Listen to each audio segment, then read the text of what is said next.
જય Jinendra, welcome to સંજીવી કપૂર ખજાના. હું છું અમીષા. આજે હું આપ સૌ માટે લાવી છું જૈન રેસિપીનો ખજાનો.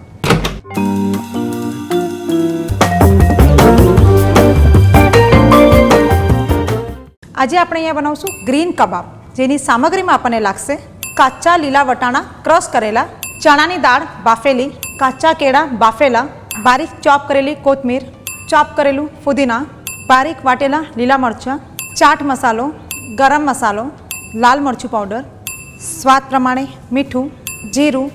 આ આખી સૂંઠ છે આપણે બાફીને અહીંયા રાખી છે, તો એકદમ સોફ્ટ થઈ ગઈ છે. ગાર્નિશિંગ માટે ટમેટો, સેલો ફ્રાય કરવા માટે ઓઇલ.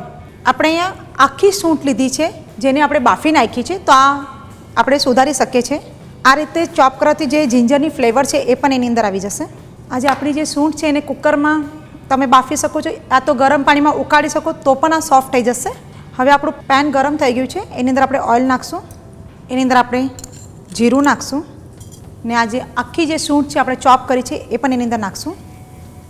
થોડા ગ્રીન ક્રશ કરેલા લીલા મરચાં નાખશું. હવે આપણે એની અંદર જે આ ચણાની દાળ છે બાફી નાખી છે એ નાખશું.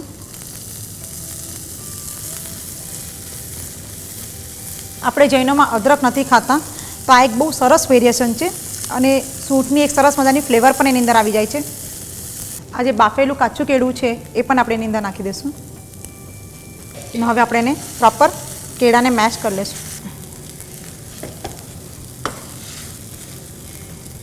આની અંદર આપણે હલકો મસ્તું પાણી પણ નાખશું, કેમ કે ચણાની દાળ જે છે એ પાણી ખૂબ જ જલ્દી શોષી લે છે. લીલા વટાણા જે કાચા છે એ ક્રશ કરીને નાખ્યા છે એ નાખશું. કોથમીર પર આપણે સારી એવી એની અંદર નાખશું. ફ્રેશ ફુદીનો એ પણ ચોપ કરેલો છે. હવે આપણે એની અંદર બધા મસાલા કરશું. ગરમ મસાલો નાખશું, ચાટ મસાલો, થોડું સ્પાઇસીનેસ ઓલરેડી આપણે લીલા મરચાં નાખ્યા છે એટલે લાલ મરચું જરાક મસ્તું જ નાખશું, અને સ્વાદ પ્રમાણે મીઠું પણ એની અંદર નાખી દઈશું. અને હવે આ બધા જ મિશ્રણને આપણે પ્રોપર હલાવી લઈશું. આપણું ગ્રીન કબાબનું જે સ્ટફિંગ છે એ તૈયાર થઈ ગયું છે. ને હવે આપણે એને થોડી વાર ઠંડુ થવા માટે ફ્રીજમાં મૂકી દઈશું, યા તો તમે બારે પણ એને રાખી શકો છો. આપણું જે સ્ટફિંગ છે કબાબનું એ હલકો મસ્તું ઠંડુ થઈ ગયું છે, તો આપણે એના કબાબ બનાવશું. ને આ જે ડ્રાય બ્રેડ ક્રમ્સ છે એ આપણે કોટિંગ કરશું.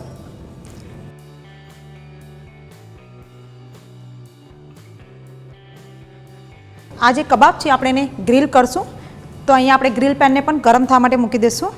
ને આ રીતે આપણે કબાબ બનાવી લઈશું. ને હવે આપણે એને બ્રેડ ક્રમ્સમાં રેપ કરી લઈશું.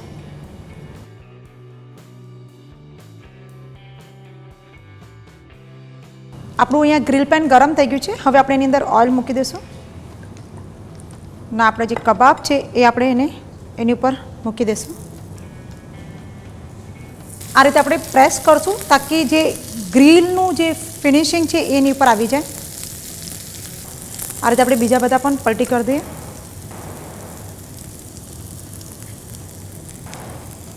આ આપણા કબાબ સરસ મજાના ક્રિસ્પી અને ગ્રીલ પણ થઈ ગયા છે. હવે આપણે એને એક પ્લેટમાં કાઢી લઈએ.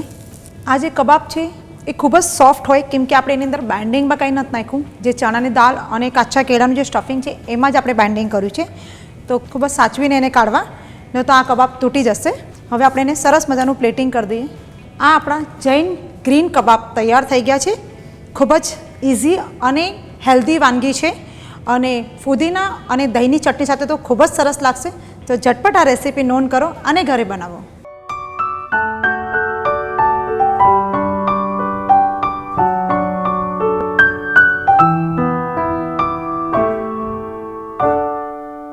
આપ સૌને જો અમારી રેસિપીઝ પસંદ છે તો અમારા ચેનલ પર સબસ્ક્રાઈબ કરો અને અમારા સાથે જોડાઈને રહો. Happy cooking.